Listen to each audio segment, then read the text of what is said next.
자, 세상에는 이렇게 많은 직업이 있어요. 목사님은 어렸을 때 많은 것들이 되고 싶었어요. 키가 좀 크다는 이야기를 들으면 농구선수가 되고 싶었고, 뉴스에서 아주 범죄자의 소식이 들리면 경찰이 되고 싶었고, 또 과학자가 되고 싶었고, 대통령이 되고 싶었고, 시시때때로 꿈이 아주 자주 바뀌었어요. 만화가가 되고 싶기도 했었고, 화가가 되고 싶기도 했었고, 하다가 결국에는 이렇게 목사가 되었습니다. 자, 여기 보면은 다양한 직업을 가진 사람들이 정말 많아요. 저기 보면은 우리 집을 짓는 우리 목수도 있고, 간호사도 있고, 또 비즈니스라는 직장인도 있고, 정말 많은 것 같아요. 경찰도 있는 것 같고, 농부도 있는 것 같고, 직업이 참 많죠. 자, 그런데 직업이라는 것은요, 여러분, 세상이 돌아가기 위해서 필요한 일이 있다면 그 필요한 일을 하는 걸 직업이라고 해요. 자, 한번 볼까요? 자, 우리가 밥을 먹기 위해서는 뭐가 필요해요? 쌀이 필요하죠? 쌀은 누가 길러요? 맞아요. 쌀이 필요를 하기 때문에 그 쌀을 기르는 사람이 직업으로서 농부가 되는 거예요. 자, 그리고 우리가 어디 살아요? 지금? 집에서 살죠? 집은 누가 만들죠? 맞아요. 집은 또 집을 만드는 여러 목수라든지 그런 집을 만드는 건축가들이 만들겠죠. 그래서 건축가라는 직업이 생겼어요. 이것처럼 세상에서 어떤 일이 필요하다면 누군가는 그 일을 해야 되기 때문에 직업이라는 게 생겨요. 여러분들도 직업을 가지고 있죠? 어떤 직업을 가지고 있어요? 그것도 직업이 될 수 있겠지만, 네. 그 교회에서 대부분 하나님, 예수님, 성령님 이야기하면 정답인데 이건 아니에요. 이건 아니에요. 대부분 그 이야기하면 정답인데 이건 아니에요. 여러분도 직업을 가지고 있는데 돈을 버는 직업은 아니지만 여러분들이 해야 할 일이라는 것으로 직업이라는 것을 생각해 본다면 학생도 뭐 나름대로 직업이 될 수 있겠죠. 내 할 일이니까. 자, 이렇게 직업은 세상이 돌아가는데 필요한 일들이에요. 다시 말하면 내가 직업을 열심히 하면, 내가 내 일을 열심히 하면 어떻게 된다는 거예요? 세상에게 보탬이 된다는 거예요. 자, 한번 생각해 봐요. 여기 농부가 있는데 저 농부가 곡식을 잘 기르면 세상에 보탬이 될까요? 안 될까요? 당연히 되겠죠. 누구보다 열심히 해서 곡식을 풍요롭게 아주 많이 풍년을 이제 얻게 되면, 많은 곡식을 얻으면 더 많은 사람들이 음식을 맛있게 먹을 수 있을 거예요.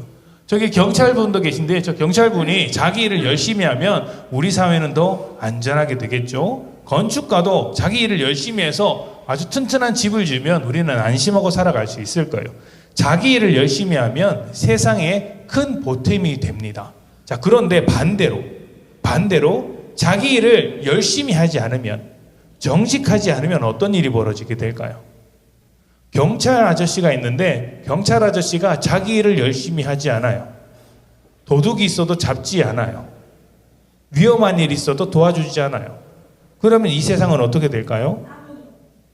혼란스럽겠죠? 사람들이 겁을 낼 거예요. 이게 무슨 일이 일어나지 않을까? 걱정할 거예요.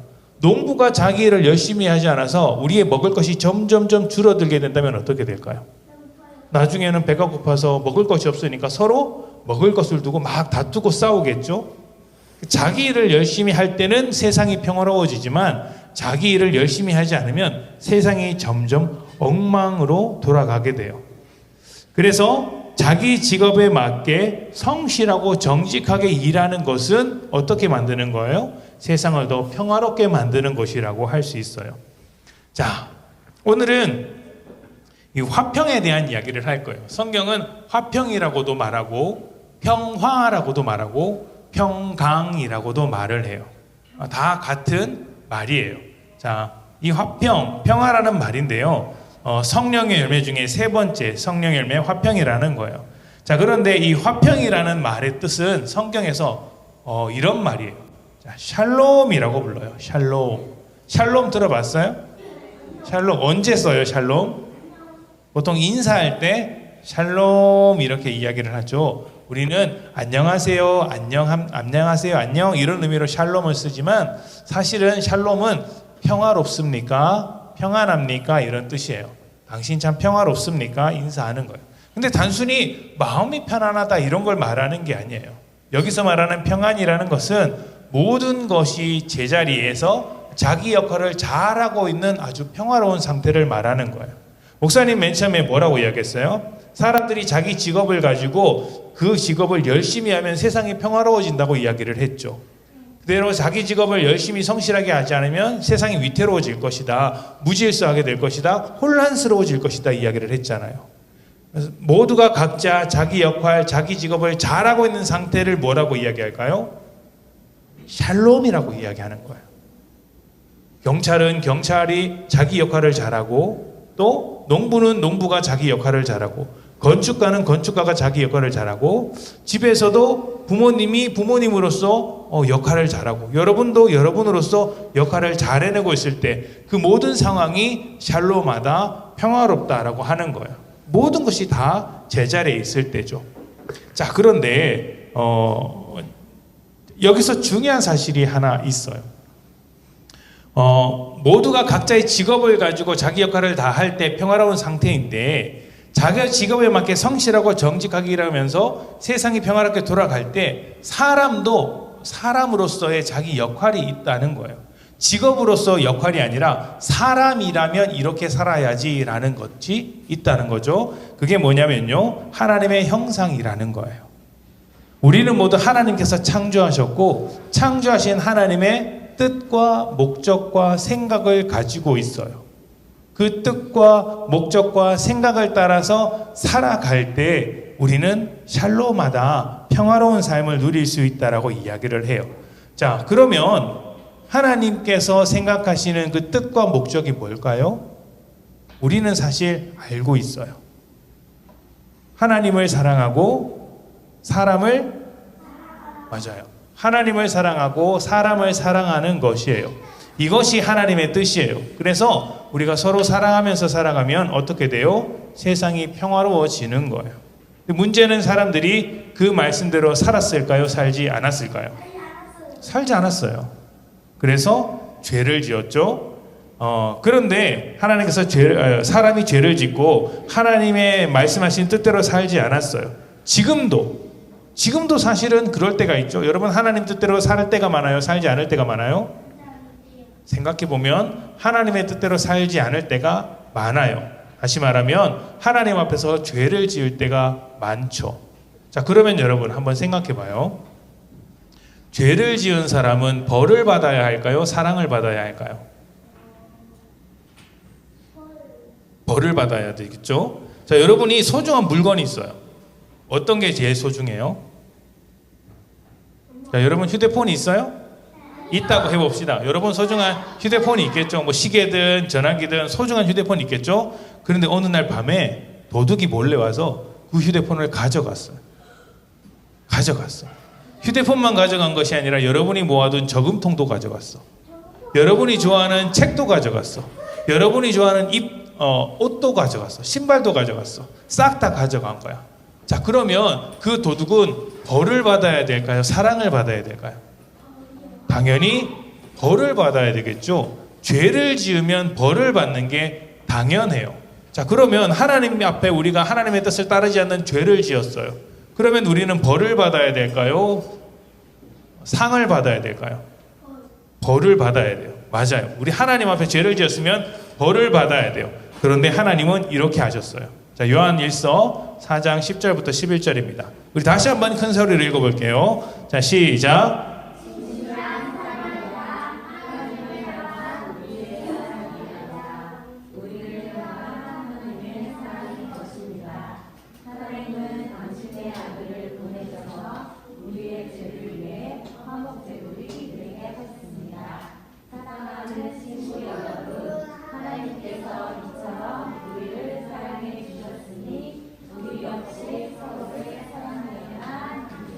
아멘. 자, 하나님과 우리가 원래 굉장히 좋은 관계였는데 중간에 죄를 지음으로 말미암아 하나님과 우리의 사이가 이렇게 멀어졌어요. 함께 살아갈 수 없는 아주 큰 골짜기가 생긴 거예요. 그러니까 가까운 관계예요? 먼 관계예요? 먼 관계예요. 앞으로 다가갈 수 없는 관계. 그래서 사람들이 이 절벽 앞에서 너무 슬퍼했어요. 하나님께 나아갈 수 없구나. 우리는 평생 죄에 가로막혀 살아야 되겠구나라고 생각을 했던 거죠. 그런데 아까 말씀에 보면 예수님께서 우리의 무엇이 되셨다고 하셨어요? 화목 제물이래요. 화목 제물. 화목 제물이 뭘까요? 화목하다라는 건 평화롭다는 뜻이에요. 화목 제물이라는 것은 하나님과 우리의 관계가 이렇게 멀어졌는데 예수님께서 이 빈칸을 메꾸는 제물이 되셔서 하나님과 우리의 관계를 이렇게 붙여주셨다는 거예요. 그러면 이제 가까워졌을까요? 가까워지지 않았을까요? 가까워졌어요.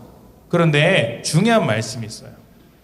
여기 보면 제 목사님 다시 한번 읽어볼게요. 진실한 사랑이란 하나님을 향한 우리의 사랑이 아니라 우리를 향한 하나님의 사랑인 것입니다. 하나님은 당신의 아들을 보내서 우리의 죄를 위해 화목제물이 되게 하셨습니다. 라고 이야기를 했어요. 자, 하나님께서 먼저 사랑하셨을까요? 우리가 먼저 사랑했을까요? 하나님이 먼저 사랑하셨다고 했어요. 죄는 누가 지었어요? 우리가 지었어요. 근데 누가 먼저 사랑했어요? 하나님이 먼저 사랑했대요. 먼저 사랑하는 것, 먼저 다가가서 손을 내미는 것, 이것이 화평케 하는 비결이다라고 말씀해주고 계시는 거예요. 자, 이 그림 기억나죠? 우리는 누구예요? 가지예요. 가지. 누구의 가지예요? 예수님이라는 나무의 가지예요. 가지는 어디로부터 영양분을 얻어요?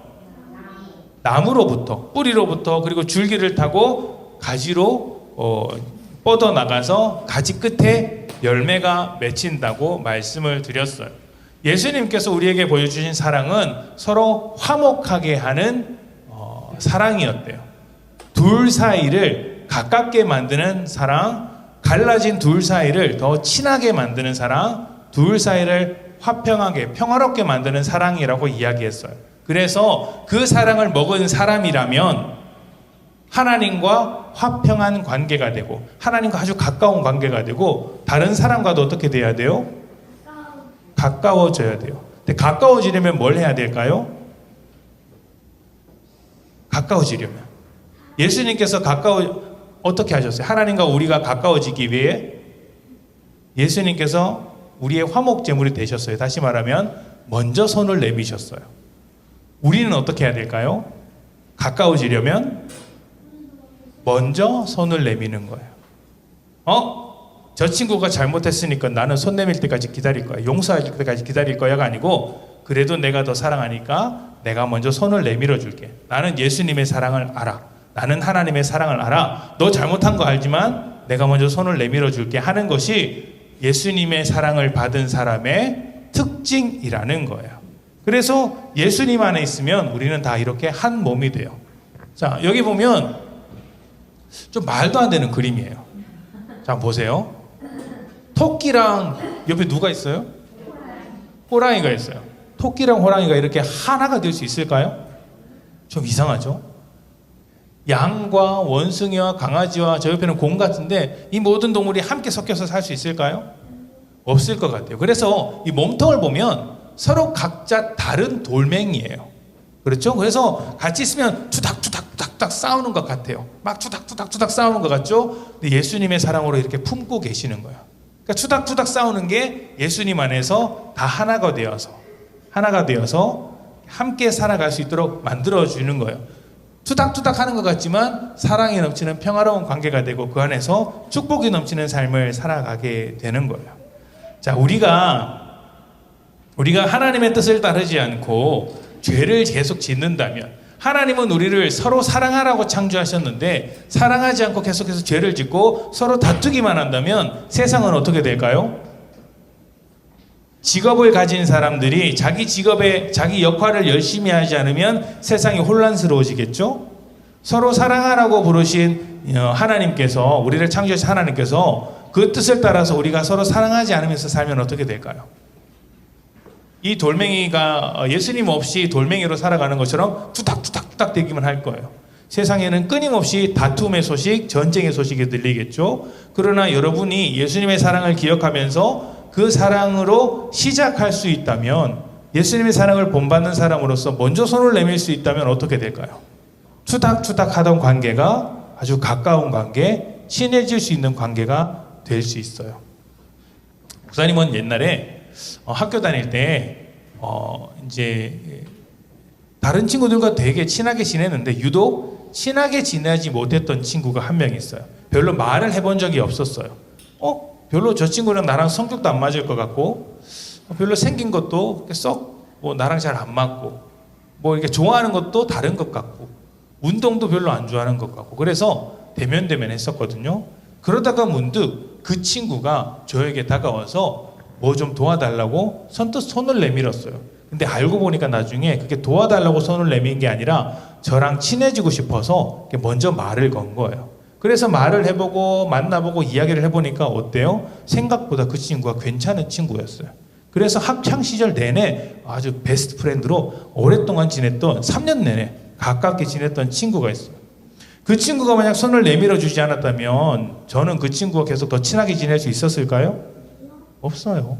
먼저 손을 내밀어 주었기 때문에 친하게 지낼 수 있었고 또 내가 그 친구에게 가지고 있었던 오해, 편견도 다 벗겨낼 수 있었어요. 손을 내밀어 준다는 건 바로 그런 관계를 시작한다라는 것을 의미해요. 하나님께서 우리에게 먼저 손을 내밀어 준 것처럼 여러분도 다른 사람에게 손을 내밀어 줄 수 있다면 어떤 관계가 될까요? 더 화평한 관계, 평화로운 관계가 될 수 있어요.